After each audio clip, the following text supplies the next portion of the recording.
ময়না পালতো, ময়না তোতা পাখি যেটা কথা বলে পালতো। একদিন সকালে বাহির হইতেছে, ময়না বড় দামি হয়, অনেক দামি পাখি। তো বাহির হইতেছে, তো ময়না জিজ্ঞাসা করতেছে মালিক কোথায় যাবে? শিকার খেলতে যাব, শিকার জঙ্গলে। আমার ভাইদের সাথে দেখা হলে আমার একটা সালাম দিও। তো যখন জঙ্গলে ঢুকছে তো যে দেখতেছে কতগুলা ময়না ডালে বসা আছে, তো নিজের ময়নাটার সালামের কথা মনে উঠছে। তো ডাক দিয়া কইতেছে, শোনো, তোমাদের মতো একটা ময়না আমার বাড়িতেও আছে, সে তোমাদেরকে সালাম দিছে। এই কথা বলতে দেরি, এই ময়নাগুলা ডালের থেকে পড়া মরতে দেরি হয় না।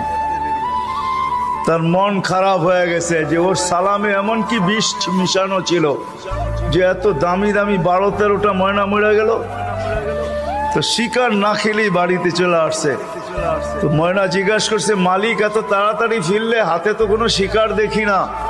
তুই কথাই বলিস না। বলে কেন?